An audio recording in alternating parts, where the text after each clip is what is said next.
The true meaning of generosity. Generosity is a voluntary act, expecting nothing in return. It's like an overflow of something that comes from your soul. When God sees this generous spirit, He entrusts you with more. Here's a secret that changed my heart.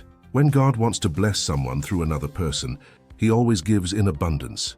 He doesn't operate in scarcity or just the bare minimum. God trusts the generous because He knows they will overflow with what they've received. Be that person. Receive the excess, overflow, and transform the lives around you. Prosperity begins with generosity. Generosity is like being a mail carrier. Think about it. The mail carrier delivers letters without keeping any for themselves. They're reliable, which is why they keep receiving more to distribute. That's what it means to be generous. God trusts you, and you're always blessed for having this spirit of generosity. Awakening generosity. No one is born generous. We are naturally selfish, a legacy from Adam. But generosity can be awakened, trained, and cultivated. It can arise through the example of others, conscious acts or corrections like this one. The Bible teaches, "Whoever is faithful with little will be trusted with much." God never works with scarcity. If you're not generous with the little you have, how can you receive more? When you release what you have in trust, God trusts you with abundance. Creation reflects the Creator. Look at yourself in the mirror. If you see yourself as limited, fearful, or lacking, you're sending a message to the Creator that He is the same way. But this isn't true. God is generous. He created everything mankind needed before creating mankind, and then He gave man rest. If God weren't generous, He would have created man on the first day and asked for help with the rest. But He didn't.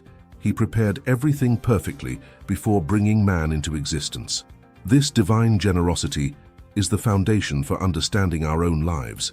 By comprehending God's generous nature, we discover more about who we are and what we can become. God's generosity and free will. From the beginning, God demonstrated extraordinary generosity. Before man needed to plant, it was God who planted. He prepared everything for Adam. Man entered Eden with everything ready without needing to work. God is so generous that He didn't let Adam plant even one tree. Everything was already done by Him. But when man sinned, reality changed. God declared, "By the sweat of your brow you shall eat." From that moment on, man had to plant and harvest by the effort of his own hands. This wasn't merely a punishment, it was a milestone. From that point, work became one of the ways for man to connect with creation and prosper. Here's something amazing. This universal law works for everyone. It doesn't matter your religion, belief, or lack thereof. Whether you're Buddhist, Spiritist, Catholic, evangelical, or atheist, the principle of generosity and work is universal. God shows no favoritism. He doesn't operate based on labels or religious doctrines. Generosity, God's reflection in us. When you are generous, you resemble God. He is the supreme model of generosity. He created everything and placed man in a garden, not on a farm, intending for him to enjoy life. God descended into the garden to meet with Adam and Eve.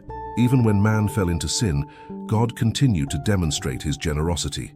He provided a lamb, sacrificed it, and made garments for Adam and Eve so they wouldn't die immediately. And why did God expel man from the garden? To protect him. If Adam had eaten from the tree of life after sinning, he would have faced eternal death just as Lucifer did. The tree of knowledge, a proof of love.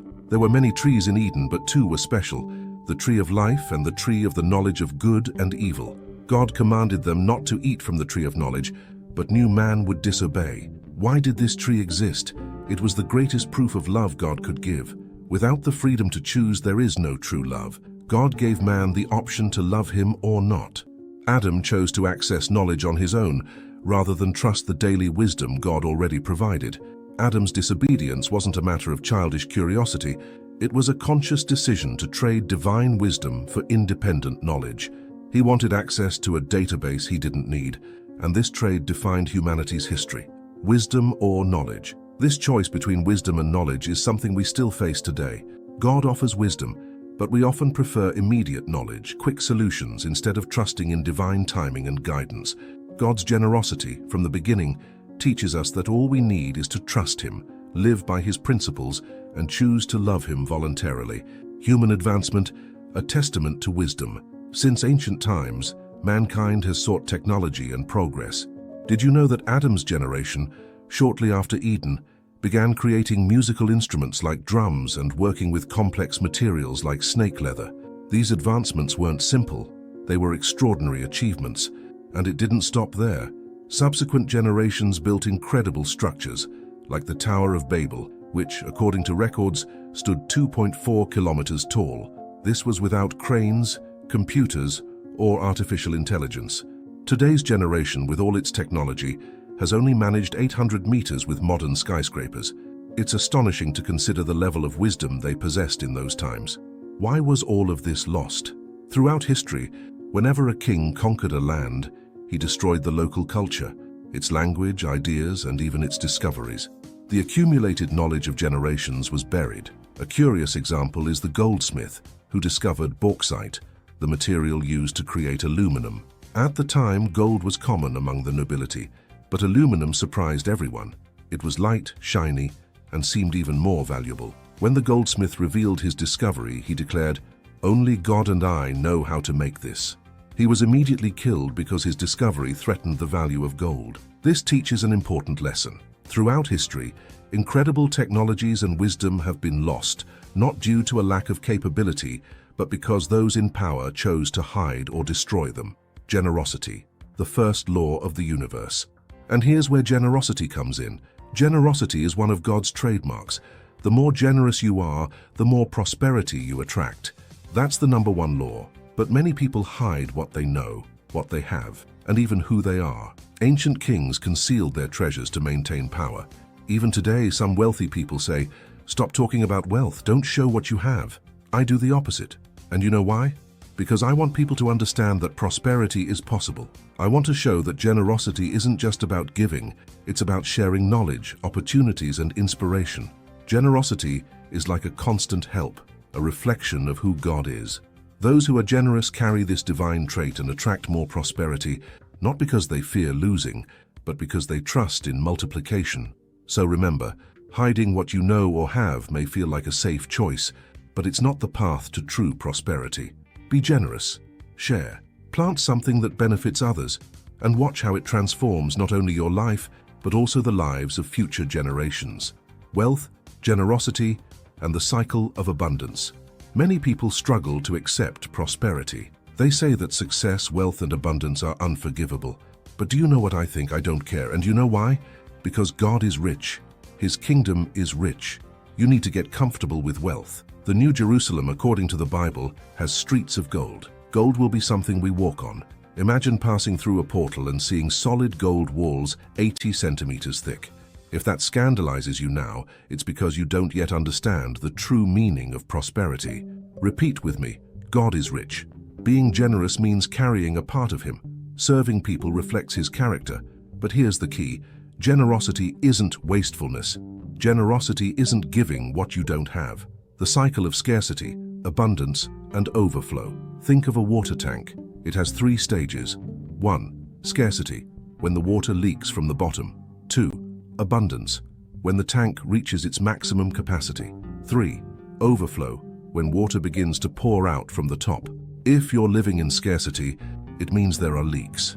The first step is to fix those leaks. This is like repairing the pipes that drain your energy, resources, and time. As you elevate the level of those pipes, you start storing more, healing scarcity cubic meter by cubic meter.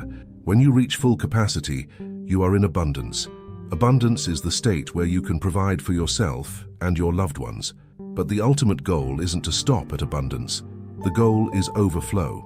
God created us with unlimited potential. The power of a child of God is limitless. But to reach overflow, you must elevate the pipes of scarcity and increase your capacity to retain. When overflow happens, you don't just live in abundance, you create an impact around you. Overflow isn't about how much you can accumulate, but how much you can share. It's about stopping the leaks at the bottom and starting to pour out from the top. Your capacity is limited by the environment you live in, the conversations you hear, and the patterns you've learned. But your power is unlimited. It comes from God. And when your power surpasses the limitation of your capacity, you experience true overflow. Scarcity, abundance, and overflow. A divine principle. Scarcity is a condition that can be healed. Abundance is an important stage, but the goal is to overflow. Because in God's kingdom, prosperity isn't just about accumulating, it's about sharing, multiplying, and transforming lives. Power is like the water in a river. It comes from somewhere and needs to flow to somewhere else. When you try to hold on to the water by creating a dam, something is lost. Dams can store water but don't promote the reproduction of life. Fish don't multiply in stagnant waters. For life to prosper, water must flow. The same applies to you. When you reach abundance, say 50,000 liters in your water tank, many people think that's enough, but that's not where the game ends. It's where it begins. Your capacity to retain matters less than the power you carry. That's why some people seem like superheroes, because their capacity has been surpassed by their power. They've understood that life isn't about accumulating, but about overflowing. When you carry the living God within you, your power exceeds human limits. Generosity is a way of showing who God is. Many disconnect from generosity because they try to bargain, thinking they'll only give if they receive something in return. But God doesn't operate like that. He didn't put a limit on the flow of water, and you shouldn't limit your generosity either. If you plant nothing, know that even abandoned land will grow thorns and weeds. The work you avoid today will double tomorrow. Even without planting, you will harvest. But what you'll harvest is weeds. The universal law of cause and effect. The second law of the universe is the law of cause and effect, or as I prefer to call it, the law of sowing and reaping. Everything begins with a cause, and the effect is its direct reflection. If you plant destruction, you will reap destruction. If you plant life, you will reap life. Here's the code. You never reap in the same proportion that you sow. A seed carries within it a power of multiplication. It never returns in the same measure as it was planted. It always returns multiplied. This is why it's crucial to be intentional about what you plant. Every seed contains a code that guarantees the harvest. When you understand the relationship between cause and effect, you start to see beyond. Every story, every situation has a cause. Discover the cause, and you'll understand the effect. Multiplication is the hidden secret within the seed. When you plant something with intention, it grows, multiplies, and overflows. And this is the great miracle. The harvest will never be just what you planted. It will always be more. The 4 mathematical operations and the power of multiplication. In life, we use the 4 basic mathematical operations: addition, subtraction, division, and multiplication.